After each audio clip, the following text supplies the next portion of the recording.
gitu. Baik, siap belajar? Jadi ada bapak-bapak di sini ikut anak-anak saya semuanya. Baik, kita mau belajar begini. Masih ingat firman Tuhan berkata, apa yang paling penting dan harus kita jaga dalam hidup kita? Ayo, apa? Kasih. Ini yang lain jawab. Kasih. Apa yang paling penting harus kita jaga dalam hidup kita? Hati. Kita buka dulu Amsal 4:23. Karena kamu bisa pindah ke situ aja atau ke sini. Atau ibu bisa geser ke karena saya lagi ngetak. Ya apa-apa. Enggak, sebentar. Udah, Amsal 4 ayat 23. Ayo kita baca sama-sama. Kenapa? Bukan yang lain. Ya, orang punya berlian perlu dijaga enggak? Anggap aja yang punya semua. Perlu dijaga enggak? Belum. Punya mobil perlu dijaga enggak? Belum. Pipi perlu dijaga enggak? Belum. Pipi. Perlu, apalagi yang ibu-ibu. Oh. Nah. Kenapa pergi apa? Pergi salon. Oke. Nah, tapi yang Tuhan katakan hanya satu suruh jaga, yaitu hati kita. Ayo kita baca sama-sama Amsal 4:23. 1, 2, 3. Jagalah hatimu dengan segala kewaspadaan, karena di sana terpancar kehidupan. Nah, kita belajar dari kalimat yang di belakang, ya. Karena dari situlah terpancar, ayo, Kehidupan. Kehidupan. Apa kata lain terpancar? Bersinar. Bukan, di sini bukan bersinar karena air Mengalir. sumber. Oke, apa lawan katanya kehidupan? Kematian. Saudara perhatikan. Siapa pernah menemukan fakta ini? Maaf ya, tapi saya janji jangan sampai ada yang tersinggung. Kita berkunjung ke rumah orang. Pernah atau kita kunjung ke rumah orang? Kita lihat. Saya beri contoh ekstrim. Ada rumah mewah, pasti orang kaya. Dari pintu pagar depan sampai masuk pintu rumah, wih, lantainya lihat perabotan. Maaf, kok suasananya nggak enak gitu. Tapi suatu saat kita pernah ke rumah orang. Kalau saya nggak berkata miskin atau sederhana, ya sederhana sekali. Bahkan kalau kita lihat ke dalam, bukan keramik, cuma lantai semen. Mungkin ngomong aja meja kursi tamu tuh untuk rotan zaman dulu. Tapi gitu kita masuk, kok suasananya enak sekali. Ngerti nggak ilustrasi? Ya, maaf. Biasanya kalau kita membandingkan rumah besar, rumah kaya, dan rumah sederhana, kita langsung mikir siapa? Orangnya. Bukan. Oke, pemiliknya. Tunjuk salah satu. Nah, saudara, mengapa kalau kita melihat suasana rumah, maaf loh, jangan tersinggung, bukan mentang-mentang karena saya ngomong laki-laki, enggak loh. Pasti mikirnya ini istrinya ngapain? Lo jawab iya atau tidak? Soalnya ini luar biasa. Nah, itulah salah satu rahasia ayat ini. Maaf, kalau ibu-ibu, para istri, termasuk yang di rumah dengerin, jangan tersinggung dulu. Tunggu sampai saya selesai ngajar baru boleh tersinggung. Pokoknya, kenapa sih kok ngobrol di situ semua? Sini ada tempat daripada. Oh, heran sama ibu-ibu. Kenapa? Kalau ngobrol situ terus syutingnya saya suruh pindah ke situ. Ya, jadi saya pindah ke situ. Ada tempat nggak? Itu ada tempat banyak. Saya ulangi lagi. Nah, dari Amsal 4:23 lalu saya berikan contoh fakta ini. Berarti suasana sebuah rumah, saya langsung ambil ekstrim. Ada kehidupan atau tidak? Kalau saya nggak berkata ada kematian. Ibu sini aja, ibu jangan ngomong. Saya ulangi lagi. Setelah kita baca Amsal 4:23 dan saya tunjukkan fakta ini, berarti suasana sebuah rumah enak maupun tidak enak, ada kehidupan atau ada kematian, siapa yang menentukan? Kita. Istri. Aneh saudara, tapi itu fakta. Semua orang, saya pernah membuat research kepada sekian ratus orang untuk menanyakan, dan semua jawabannya suasana itu pasti orang mikir, ngapain istrinya? Betul bukan? Maka ayo laki-laki berkata merdeka. Nah ini jawabannya. Jadi kalau kita tanya kepada setan, kalau sempat ketemu, kalau nggak ketemu kok jadi cari, ya nggak usah. Jadi kalau sempat ketemu, coba tanya setan, setan, kamu tuh lebih seneng ganggu hatinya siapa? Jawabannya, nah itu dia. Ternyata setan lebih suka ganggu hati perempuan. Dan ternyata juga, jangan tersinggung, di dunia ini yang lebih terkenal, nenek sihir atau kakek sihir. Maaf, saya cuma tanya. Maaf. Ayo jawab dong.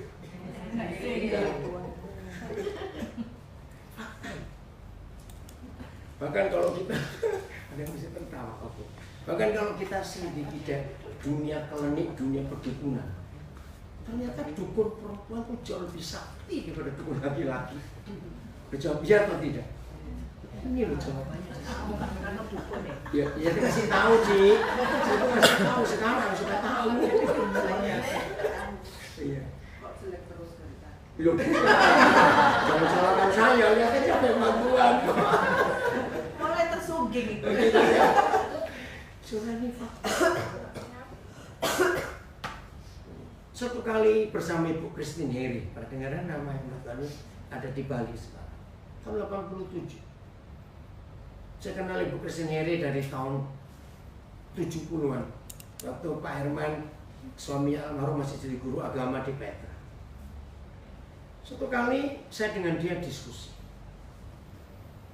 kenapa dalam perselingkuhan kok lebih banyak suami yang selingkuh daripada istri?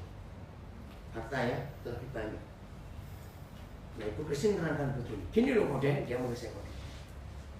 Semua kita, laki maupun perempuan, begitu jadi manusia, itu Tuhan simpan di tubuh perempuan. Yang hamil kan mama, masuk papa. Oke? 9 bulan 10 hari normal. Semua sejak masih baru jadi manusia sudah merasakan hangatnya tubuh perempuan. Begitu lahir, nggak mungkin bidan atau dokter ngasih ke papanya, nggak mungkin. Pasti langsung ditaruh di dada mamanya. Saya berapa kali melihat persalinan luar biasa. Kemarin di Salatiga saya ketemu anak. Itu pertama kali seumur hidup saya waktu saya di Nabire menolong persalinan. Karena tiba-tiba, bingung. Begitu jorok, lu licin. Saya kaget mau jatuh ini anak. Udah gede ternyata kemarin ketemu Salatiga. Saudara, begitu lahir langsung di dada mama. Yang netei siapa? Ketemu perempuan lagi. Sampai lepas susu. Tetap mama. Masuk playgroup TK yang nganter. Pokok cepetan. Waktu belajar jalan, yang nuntun siapa? Papa jalan. Mama. Dan itu penemuan Ibu Christine Heri dan saya setuju.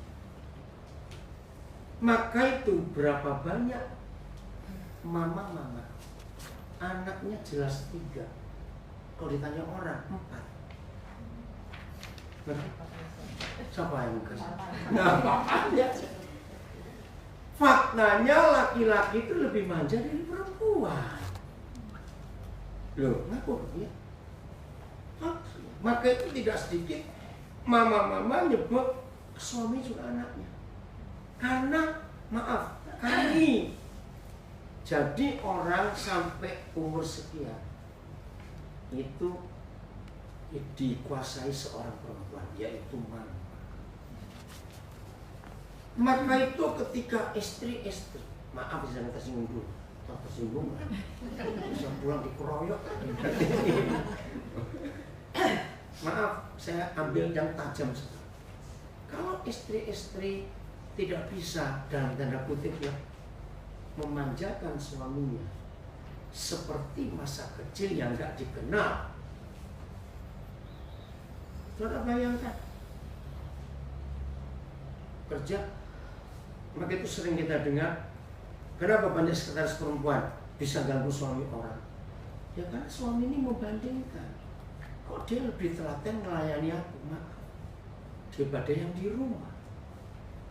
Oke, maka itu kalau ada perselingkuhan, ya saya selalu mengajarkan yang salah pasti dua-dua.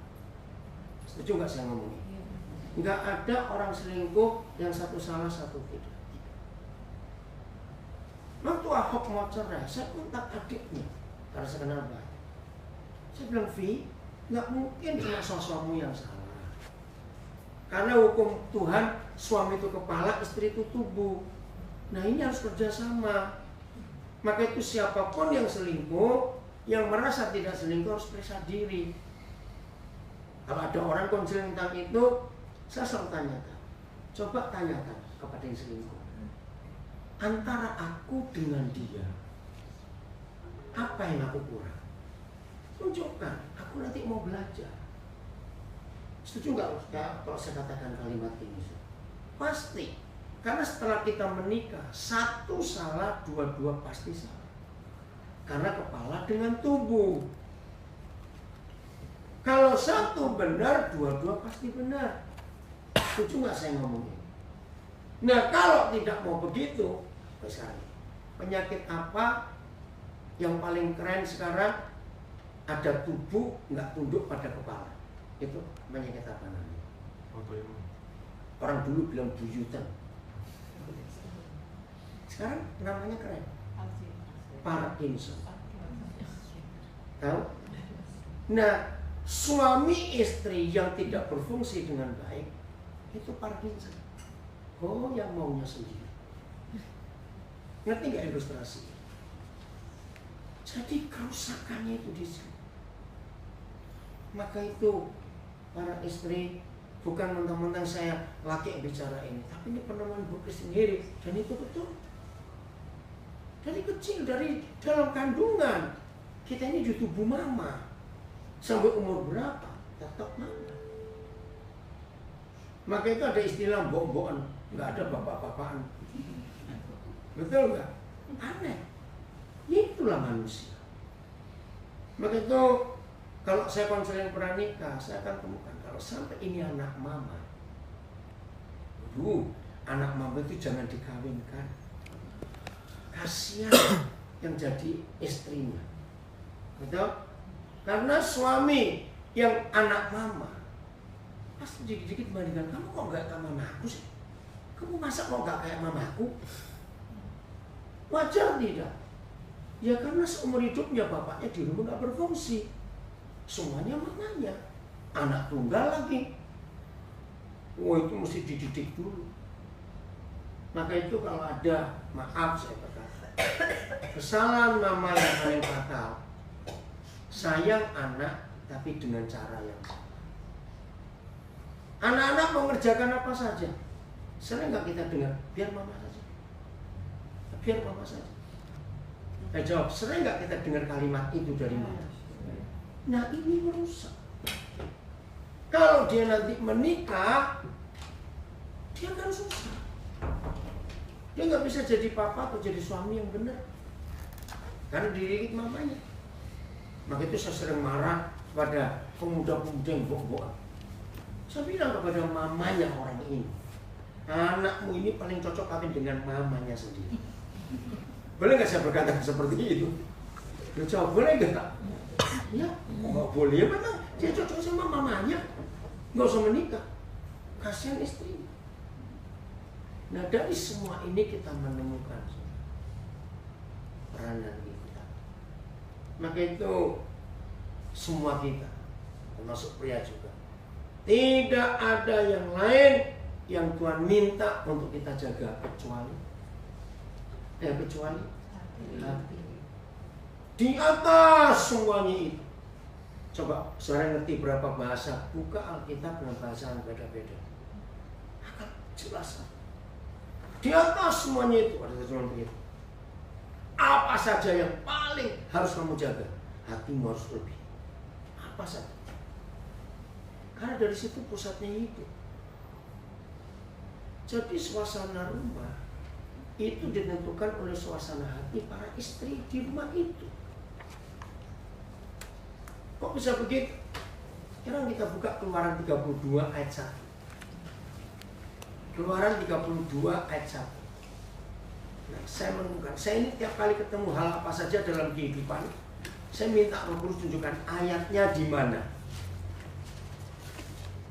Saya bilang apa? Ulangan. Maaf. Ulangan 32 ayat 1.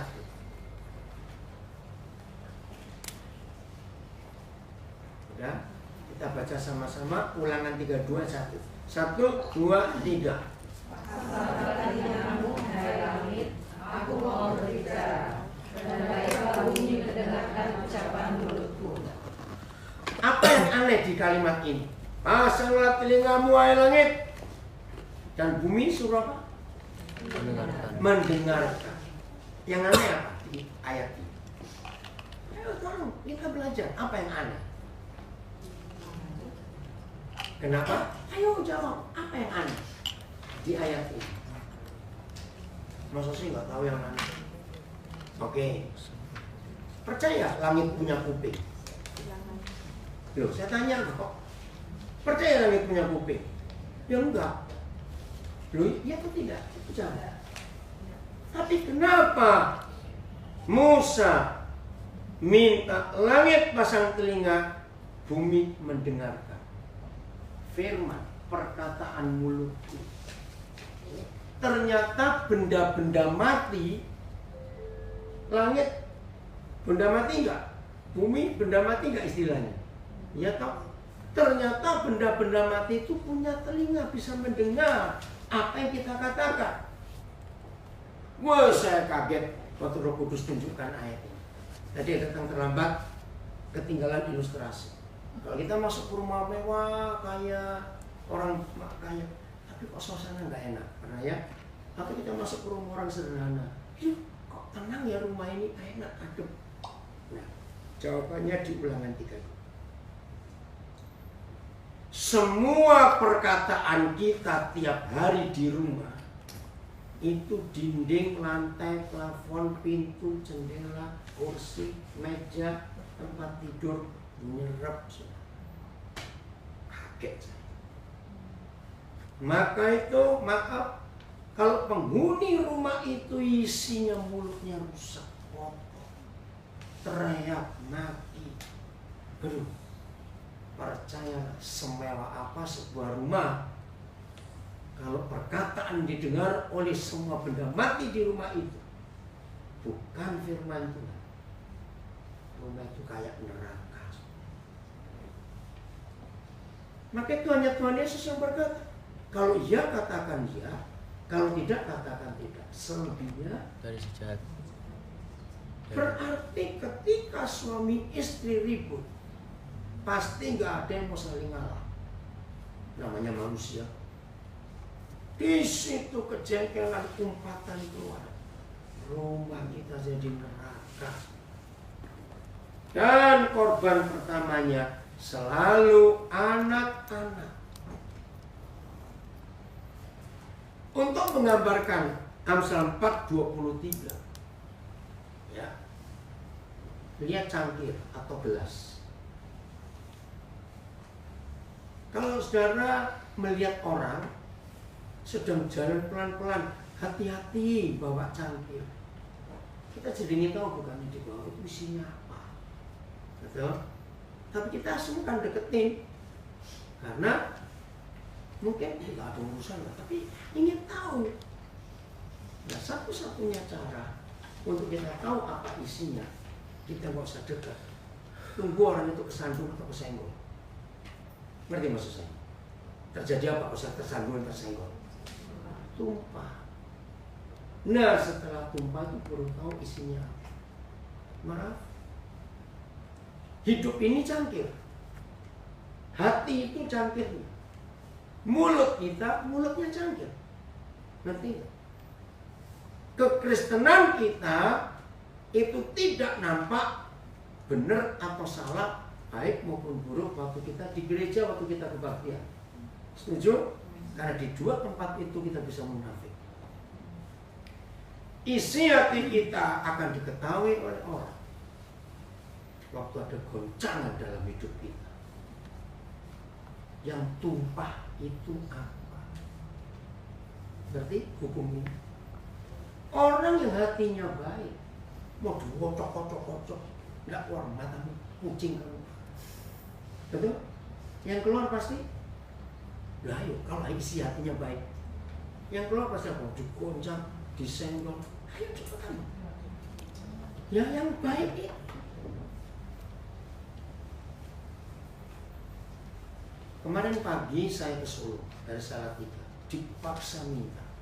Saya nggak tahu saudara dengar berita enggak. Saya juga baru tahu berapa hari yang lalu ketika satu keluarga dari saudara ini pembunuhan. Di Solo ada kasus pembunuhan bom satu Agustus lalu. Suami membunuh selingkuhan istrinya di rumah mertuanya.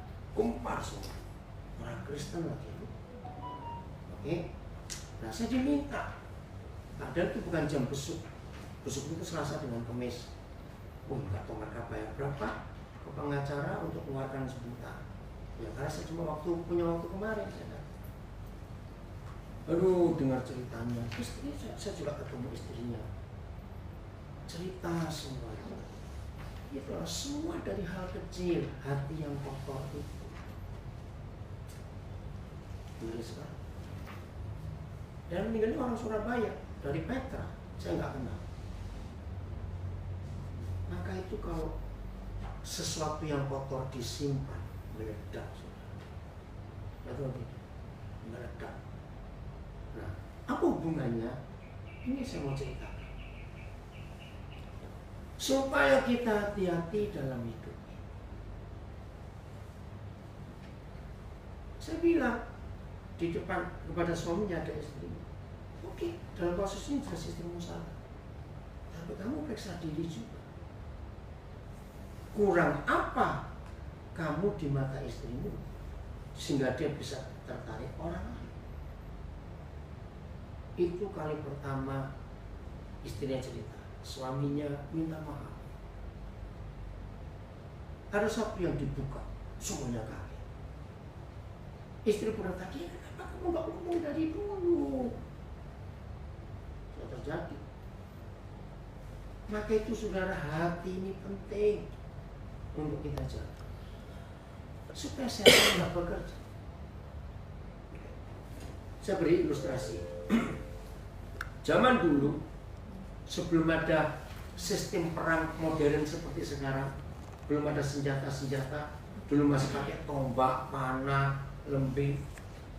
Nah, semua kerajaan itu yang paling dijaga adalah sumber air kerajaan itu.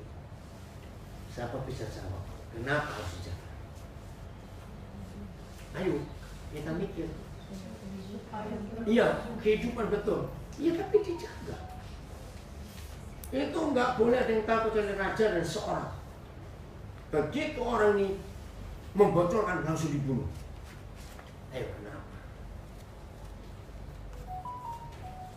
Ayo mikir. Takut diracun. Nah, kerajaan-kerajaan yang lain untuk menyerang kerajaan lain supaya hemat biaya perang,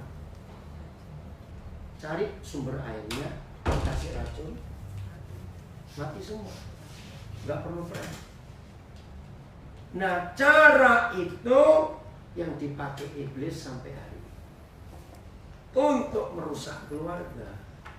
Nggak perlu yang gede-gede. Hati dua orang itu diracuni oleh. Ngerti nggak ini?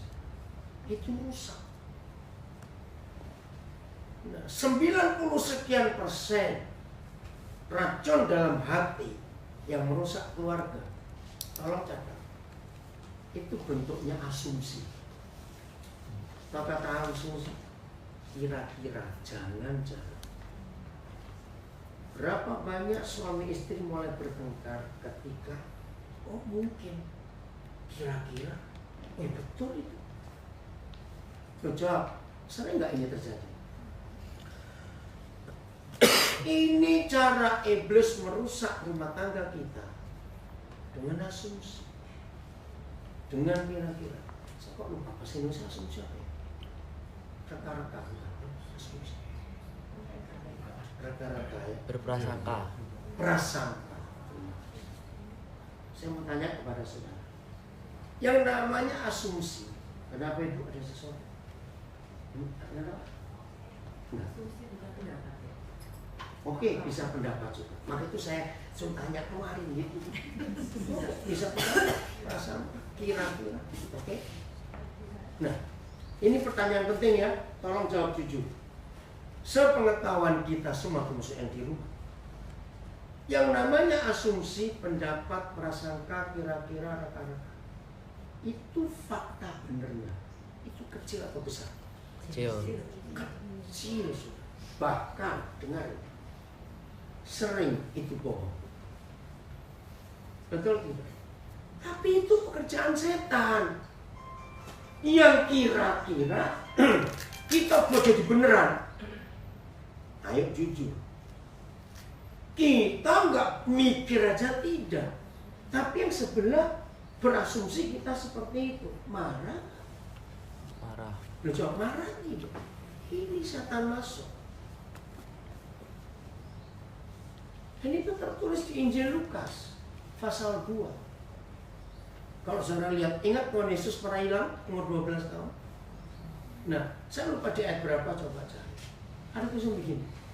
Ayah ibunya menyangka Yesus ada dengan teman-teman seperjalanan mereka. Ini asumsi. Maka itu semua kita hari ini yang perlu kita bersihkan bukan septic tank di rumah kita, betul? Bukan WC kita, bukan dapur kita. Apa yang kita perlu bersihkan? Hati. Maaf, berarti umur kita makin tambah, simpenannya hati makin banyak gak? Bayangkan itu numpuknya sampah dari tahun berapa. Maaf, mengapa firman Tuhan sulit kita hafal, tapi firman mama mertua nyantol? Ayo jawab jujur. Karena sering diucapkan. Iya, betul tidak, saudara? Karena kita pakai Yosua 1 ayat 8, perkatakan firman itu dan renungkan siang dan malam. Jadi firman mama mertua lebih kita renungkan daripada firman Tuhan. Perkatakan, tahu kata perkatakan. Nanti ketemu ipar kita pasti ngomong, mama ngomong gitu gak ke kamu? Kalau dia ngomong gitu kak. Nanti ketemu teman kita, lu tahu gak mertua gua ngomong apa? Ketemu saudara kita, ketemu sepupu kita, tahu gak mertua gua ngomong apa? Tidak tiap kali ketemu orang kita cerita omongan mertua kita. Kita makan merenung, dia ngomong gitu. Mandi itu merenung. Salah apa ya jangan begitu. Saya yakinkan sudah. Lama-lama perkembangan pikiran ini, asumsi ini, sasarannya ke suami atau ke istri, tergantung. Betul tidak? Loh ya kan? Pasti kita ngomong mamamu tuh. Betul? Nah saudara, ini yang terjadi. Maka itu hati harus dijaga baik-baik. Untuk apa saja, katakan amin, harus dijaga. Nah, kalau sekarang kita sudah tahu cara iblis merusak hidup kita, cara iblis merusak keluarga kita lewat hati kita. Ya yuk mulai hari ini, maaf saya berkata, ya kita jangan bodoh lagi dong. Boleh nggak saya pakai kalimat? Ya, jangan bodoh lagi. Nah, kembali yang di Solo. Selesai, terus mamanya pelaku ini cerita, maaf Pak Daniel, apa ya salah saya? Maksudnya kenapa? Saya ini kalau di gereja, aduh sudah, apa saja saya kerjakan? Pokoknya cerita. Saya ini ikut pelayanan. Karena untuk kejadian itu, saya tuh lagi di Cirebon, tempatnya Bu Nani. Saya pelayanan. Sekian tahun. Saya bilang, maaf ya Bu, berarti Ibu nyalakan Tuhan. Betul nggak? Kenapa Tuhan nggak bela? Kenapa Tuhan diam saja? Saudara, itu konsep yang salah tentang Tuhan dalam diri kita. Dengar baik. Siapa percaya Tuhan Maha Kuasa? Betul? Tapi, nah ini dia. Tuhan yang Maha Kuasa tidak pernah Maha Kuasa terhadap manusia. Dia hanya Maha Kuasa kepada binatang, pohon-pohonan, dan alam. Kaget enggak? Loh, kaget enggak dengar ini? Saya juga kaget kok. Pertama kali belajar. Saya akhirnya ngerti. Dengar. Antara binatang dengan kita yang bisa berkata tidak kepada Tuhan itu siapa? Kita. Nah, antara binatang dengan manusia yang bisa melawan Tuhan siapa? Ya sudah. Jadi dia nggak Maha Kuasa terhadap kita, karena dia nggak bisa memaksa kita. Jadi saya terangkan kepada ibu itu, ibu jangan sampai ibu anggap kalau aku sudah begini, sudah begitu dengan Tuhan. Sampai dia ngomong juga tentang uang segala macam. Maaf, Tuhan nggak tertarik kok dengan uang kita, dengan aktivitas kita. Jadi ibu jangan nyalakan Tuhan. Ayo ucap syukur. Bisa bacakan ayat. Mazmur 73 ayat. Mazmur 73 ayat. Maka itu kalau ada di antara kita sampai hari ini masih menanyakan, Tuhan aku ini kurang apa? Sudah berdoa, sudah rajin perpuluhan, aktif pelayanan. Maka ada embel-embel. Kalau nggak ada mamaku, gereja ini nggak jadi. Berarti maksud saya mudah-mudah itu, mengungkit-ungkit. Saudara, itu konsep yang salah.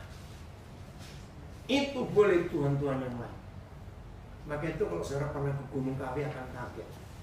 Belum pernah saya gedung yang jam dindingnya sebanyak Gunung Kawi. Betul Dina? Wah, apa saja. Nah itu pemberian orang-orang ini. Nah semua agama di dunia begitu motivasinya. Rajin ibadah, rajin puasa, rajin sembahyang, rajin memberi sesaji, rajin memberi sesuatu supaya Tuhannya beribadah. Kalau papa kita nggak bisa kita suap loh, katakan amin. Maka itu mulai hari ini jangan ungkit-ungkit kebaikan kita di mata Tuhan. Setuju saya ngomong ini? Kenapa anakku sakit? Kenapa kan anakku kecelakaan? Dia nabrak dia sendiri kok Tuhan disalahkan. Ngerti nggak kalimatnya? Oke, baca sama-sama. 1, 2, 3. Sesungguhnya Allah itu baik. Stop, ulangi, yang kencang. 1, 2, 3. Sesungguhnya Allah itu baik bagi mereka yang tulus hatinya dan mereka yang bersih hatinya. Pertanyaan saya, berarti Papa di surga bisa baik pada semua kita nggak? Enggak. Nah ya itu makanya enggak semua. Nyanyilah sampai dombleng istilahnya. Tuhan itu baik, hoti sobut. Kalau dia lihat hati kita masih ada kotoran, dia nggak bisa baik. Nah masalahnya, siapa yang tahu isi hati orang? Kecuali orangnya dengan Tuhan. Maka itu kenapa di dunia nggak ada hakim yang adil? Karena tidak ada orang yang bisa baca isi hati orang. Kalau Tuhan memberikan kuasa pada setiap hakim bisa baca hati terdakwa, maka semua pengadilan di dunia cuma sekali selesai. Benar atau tidak? Maka itu di pengadilan perlu saksi. Saudara, ini loh, hati itu rumit betul-betul. Betul tidak? Hati ini rumit. Maaf, berapa kali kita kaget dan kecewa. Orang yang sekian tahun kita kenal baik, halus kalau ngomong semuanya, tiba-tiba jedar. Loh, berarti nggak ada yang tahu isi hati orang. Suami istri mau menikah berapa puluh tahun sekalipun, tetap suami nggak akan tahu isi hati istri, istri nggak akan tahu isi hati.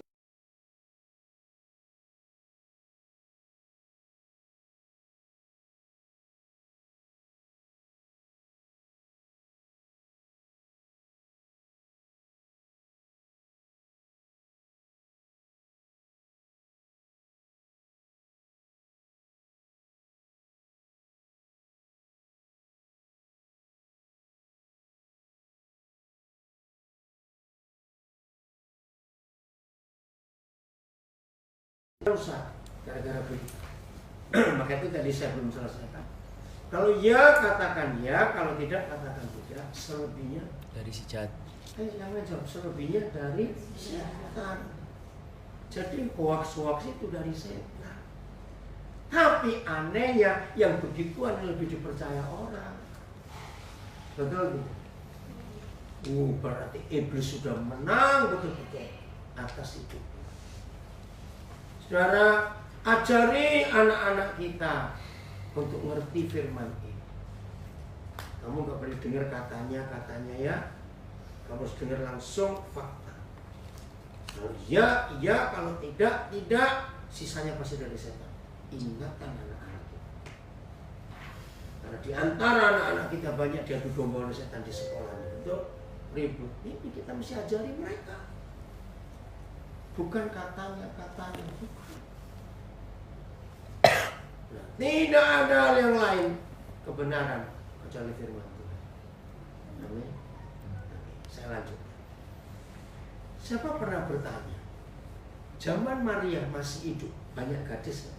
Banyak. Jawab, banyak gadis tidak? Kenapa Papa milih Maria? Saya itu pernah mikir. Bayangkan kalau Papa di surga ngomong Gabriel, kan malaikat yang terus. Gabriel, besok kamu turun, nggak usah bilang dunia, kena Nazaret. Cari gadis yang hamil sebelum nikah. Nggak disebut di mana siapa.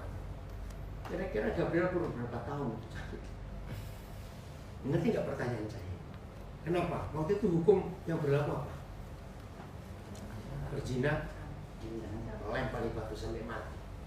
Nggak pengen kalau Gabriel bilang, hei gadis-gadis, Tuhan perlu kamu. Siapa mau ambil sebelum nikah? Ada mau nggak? Nggak ada. Itu berapa tahun? Turun ke dunia, keliling seharian, ulang lagi. Nggak ada Tuhan. Besok balik lagi. Kenapa? Tak langsung mari. Saya cari ayatnya, pasti ada. Buka Lukas 2:19.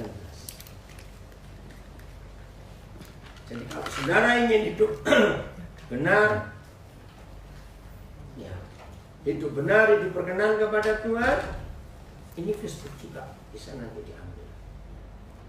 Ini pakai pola hidup Maria. Udah baca sama-sama Lukas 2:19. 1, 2, 3. Tetapi Maria menyimpan segala perkara itu di dalam hatinya dan merenungkannya. Nah, ini Maria menyimpan semua firman. Di mananya? Di hatinya. Lalu Merenungkannya. maaf. Kenapa enggak sedikit mantu benci mertuanya? Karena ayat ini dipakai. Semua yang diomongin mertua disimpan. Terus direnungkan. Nah, jahatnya setan, hal kesalahan kecil kalau disimpan itu dikasih lagi, kasih kiss itu. Jadi apa? Lembab. Oke. Sebelum saya teruskan, saya pakai istilah. Kalau saudara mendengar kata menabung, nabung, langsung keluar apa? Duit. Nah, salah. Mulai hari ini kalau dengar kata nabung, jangan hanya mikir duit. Dosa mata duitan. Ternyata ayat ini artinya tabungan. Nah sekarang bukti. Setelah mendengar kata menabung, pasti ada kelanjutan satu kata lagi, bunga. Sekarang sadar ya mulai hari ini. Sadar. Ternyata yang kita tabung gak harus bunga. Ada orang nabung kejengkelan? Ada. Bunganya Kepahitan. kepahitan. Dari jengkel. Coba jujur, jengkel itu kecil atau besar sih? Kecil. Maaf kalau saya istilah Surabaya, upil kita masih lebih gede daripada jengkel. Ngerti nggak istilah ini? Jengkel kecil. Bahkan di antara kita pasti berkata, enggak kok Pak, saya tuh nggak pernah jengkel kok. Cuma gitu, sama aja. Loh betul tidak? Sama saja. Jengkel yang ditabung, orang bisa nabung marah nggak? Bisa. Orang bisa nabung kekhawatiran nggak? Bisa. Ketakutan, kebencian, kekecewaan. Maka itu mulai hari ini, tabungan apa yang ada di almari hati kita. Karena lemari hatinya Maria cuma menyimpan firman. Maka siapa yang lahir? Firman. Yesus kan firman. Lu iya atau tidak? Lu saya tanya iya atau tidak? Ya. Maka itu Yesus lahir lewat Maria. Karena dia sudah mengandung firman. Hebat nggak ayat ini? Jadi Maria itu nggak nyimpan kata orang. Maria nggak nyimpan kesalahan orang. Yang disimpan apa? Firman. Firman. Dan direnungkan. Sederhana sekali. Nah jujur, pengalaman seperti Maria itu gampang atau susah? Susah. Gampang atau susah? Betul? Loh, gini loh gampangnya. Kalau kita bisa nabung yang jelek, gampang nggak nabung yang jelek?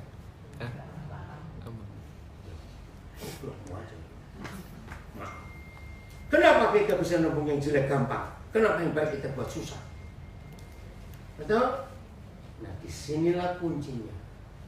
Jangan pernah mengungkit-ungkit apa yang kita pernah buat untuk Tuhan kepada Tuhan.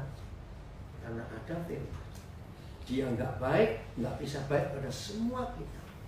Dia hanya baik pada orang yang bersih hatinya dan tulus hati. Nah, untuk bisa membuktikan ini, istilah umum, waktu. Ngerti nggak? Sejelek-jeleknya orang pura-pura baik, terus kan, maka waktu akan membongkar sendiri. Iya atau tidak? Tapi kalau waktu kita tidak, maka itu pulang dari sini nanti, termasuk yang di rumah, harus buka lemarinya.